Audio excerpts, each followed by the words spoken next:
You wake up to a notification that doesn't make sense. A job offer, no interview, no resume, just an address, a time, and one line. You've been selected. Today, 12 million videos were uploaded.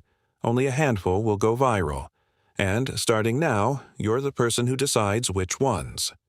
The building has no sign. The elevator has no buttons except one. It opens into a room lined with screens, thousands of them, each playing a different video on mute. A woman in gray hands you a badge. "Welcome to selection," she says, like this is normal. "You'll understand by lunch." At first, nothing feels wrong. The room hums with cold air. Every screen flickers in sync, then falls out of sync, then back again. You sit at a desk with a single button. Approve. No reject button. You ask why. She says, "You'll feel it." The first video plays. A teenager dancing in a kitchen. Nothing special, but your hand moves before you decide anything. You press the button. The video, somewhere out in the world, starts climbing. You watch the view counter spike in real time. 10,000, 100,000, a million. You did that. Then you notice something. The room isn't just screens. It's rules, taped to the walls, scrawled on whiteboards, half erased and rewritten. Lists of creators who are approved forever, permanently rejected. Watch list. Names you don't recognize. Names you do. Phase 2. By your third hour, you understand the shape of it, but not the logic. A woman who's posted the same video 18 times, perfecting every frame, gets the red light. Rejected, again, automatically, without you touching anything. Then a blurry, badly lit clip of someone laughing at their own joke, filmed sideways, goes straight to your desk with a note. Approve, priority. You ask the man next to you why. He doesn't look up. Don't ask why, just press. It gets worse. A small creator, barely 100 followers, uploads a heartfelt video about losing their job. You feel something pull at you. You press approve. The system flashes red. Overridden. Someone, somewhere above you, reversed your decision in less than a second. Now, something is wrong. You start noticing patterns. The creators who get approved aren't always the best. Some are barely trying. Some are clearly struggling, posting through tears, posting through pain. And they get pushed to the top again and again, like the system wants people watching them suffer. You start keeping a list of your own. Hidden in your desk drawer, you find someone else's list. Left behind, names crossed out, with the same handwriting getting shakier toward the bottom. The last entry just says, "Stop asking who. Start asking why." Phase 3. Then you see it. A video appears on your screen. A man, alone in a dark room, talking directly into the camera. No editing, no lighting. He's not doing anything, just talking, quiet, almost a whisper. The system flags it immediately. Rejected. Automatic. Permanent. But it appears again. Same video. Different account. Rejected again. Again. A third account. A fourth. By the 20th time, you realize it's not a different video. It's the same person, re-uploading from new accounts over and over like he knows something is watching and he's trying to get a message through. You lean closer to the screen.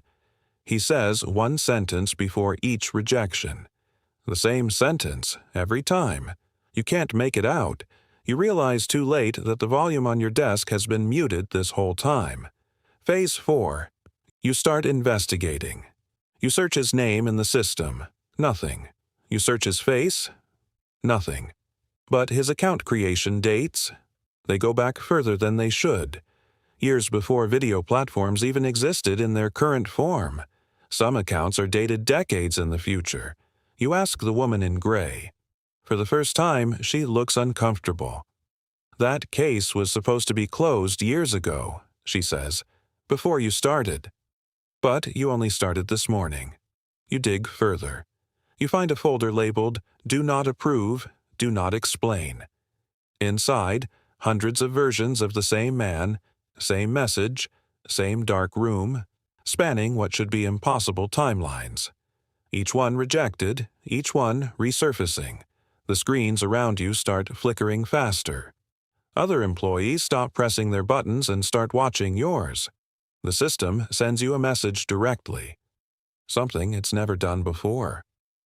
You weren't supposed to find this. Phase 5. You finally unmute the video. The man speaks, calm, almost gentle. They're not choosing what's good. They're choosing what keeps people watching long enough to forget to look away from everything else. The room goes still. The woman in gray sits beside you for the first time. She tells you the truth, quiet, like she's relieved to finally say it. The department doesn't exist to find talent. It never did. Virality isn't a reward. It's a distraction. Every video approved is calculated, not for quality, not even for entertainment, but for one thing only: how effectively it occupies attention that would otherwise notice something else. Something happening in the world at the exact same time. Something the public was never meant to focus on. The man in the video isn't a creator. He's a leak. Someone who figured out the pattern and has been trying to warn people for what might be years. Every account scrubbed, every video buried, every truth quietly rejected before anyone could watch it twice. Phase 6. You sit with the button under your finger. One video left in your queue. It's him again. Same man, same room. But this time he looks directly at the camera and says your name. Not you, your actual name. The system flashes a single option: not approve, not reject. A third button you've never seen before, glowing for the first time: release. Your hand hovers. The woman in gray whispers, "Everyone before you froze right here too." The screen behind you, the one playing the news, the one you never looked at all day, flickers with a headline you can't quite read before it cuts to static. You realize the real question was never, who decides what goes viral? It's, what are we all being shown instead of? If something out there is deciding what 12 million people watch today, what is it making sure they don't? If you ever feel like the internet is showing you everything except what actually matters, subscribe and share this with someone who needs to start asking the same question.